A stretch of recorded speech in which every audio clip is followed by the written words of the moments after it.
บนโซเชียลแชร์ภาพขนมหลายยี่ห้อพร้อมระบุว่าเป็นขนมที่กระทรวงสาธารณสุขห้ามจำหน่ายและนำเข้ามีความเสี่ยงโรคหัวใจและหลอดเลือดห้ามรับประทานแล้วนะชัวร์เหรอเรื่องนี้ถ้าจริงก็น่าตกใจและควรรีบบอกเตือนกันครับแต่ก่อนจะแชร์ต่อต้องเช็คให้ถูกชัวร์ศูนย์ชัวร์ก่อนแชร์สำนักข่าวไทยอสมทตรวจสอบกับกระทรวงสาธารณสุขได้รับการยืนยันว่าไม่มีการสั่งห้ามขายหรือนำเข้าตามที่แชร์กันครับผมยังตรวจสอบกับอาจารย์ที่สถาบันโภชนาการมหาวิทยาลัยมหิดลส่วนผสมเหล่านี้มีไขมันทรานอันตรายต้องห้ามขายจริงเหรอครับไม่จริงครับบ้านเราหรือแม้กระทั่งในต่างประเทศขณะนี้เนี่ยเนยขาวส่วนใหญ่เนี่ยผลิตโดยการใช้ไขมันผสมหมดละไม่ได้ใช้กระบวนการเติมไฮโดรเจนบางส่วนแล้วแม้กระทั่งมาการีนเองก็ตามเมื่อตรวจสอบจากฐานข้อมูลของศูนย์ชัวร์ก่อนแชร์พบว่าข้อมูลเท็จชุดเดียวกันนี้เคยแชร์กันแล้วราวกลางปี 2561 เป็นช่วงที่เพิ่งมีประกาศกระทรวงสาธารณสุขห้ามผลิตนำเข้าหรือจำหน่ายอาหารที่มีน้ำมันที่ผ่านกระบวนการเติมไฮโดรเจนบางส่วนหรือ PHO เพราะมีกรดไขมันทรานซึ่งใช้บังคับตั้งแต่ 9 มกราคม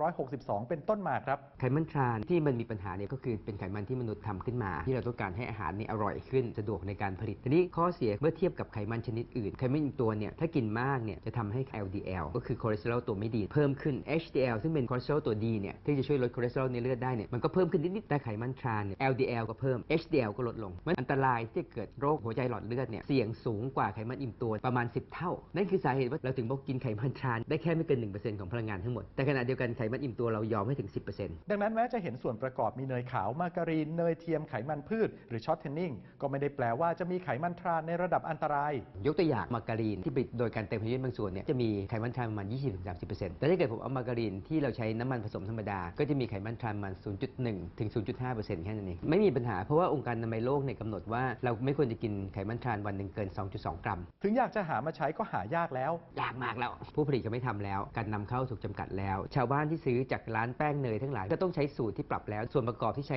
ทำเบเกอรี่ทั้งหลายโดยเฉพาะเนยขาวกับมาการีนไม่มีละบางคนพูดถึงว่าน้ำมันที่ใช้ทอดกรอบทุกอย่างเราเช็คทุกยี่ห้อไม่มีละซึ่งในประเทศไทยยิ่งไม่ใช่ปัญหาใหญ่เมืองไทยไม่ใช่ประเทศที่มีปัญหาเรื่องไขมันทรานเพราะเนื่องจากเราใช้ไขมันอิ่มตัวเนี่ยปรุงอาหารเรามานานแล้วเริ่มต้นก็กะทิเสร็จแล้วก็มีน้ำมันมะพร้าวเข้ามาเสร็จแล้วก็มีน้ำมันปาล์มเพราะเราใช้ตามบ้านมานานมากเพราะโอกาสที่จะเกิดปัญหาไขมันจากฝรั่งเข้ามาทดแทนพวกนี้เลยไม่มีไงถ้ามีก็ราคาแพงกว่าปัญหาของคนไทยที่เราต้องระวังแล้วไม่ควรจะถูกหลอกจากข้อมูลไขมันทรานมากเกินไปก็คือไขมันอิ่มตัวนั่นเองเราเป็นประเทศที่กินไขมันอิ่มตัวค่อนข้างสูงโดยเฉพาะในของทอดของผัดเราต้องลดปริมาณการกินลงเราต้องเพิ่มการออกกำลังกายส่วนที่บางคนยังกังวลว่าน้ำมันพืชจะมีไขมันทรานอันตรายล่ะครับที่เราเช็คแล้วในบ้านเราเนี่ยน้ำมันถั่วเหลืองน้ำมันปาล์มน้ำมันลำข้าวอะไรก็ดีเนี่ยจะมีประมาณ 1% ไม่เกินนี้ถือว่าต่ำมากในเกณฑ์ของ EU ถือว่าปลอดภัยเขาบอกใช้น้ำมันพืชทอดนานๆก็ก่อไขมันทรานด้วยการที่จะเกิดไขมันทรานต้องอุณหภูมิสูงมากนะฮะสูงประมาณ280 องศาซีนะเป็นชั่วโมงทอดที่บ้าน170 องศาอย่างมาก5 นาทีก็ไหม้แล้วมัน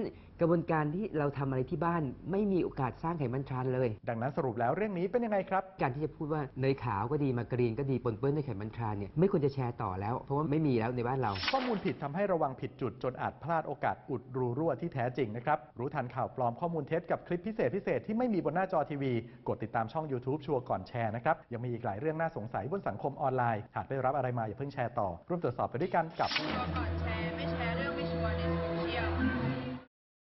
สนับสนุนโดยกองทุนพัฒนาสื่อปลอดภัยและสร้างสรรค์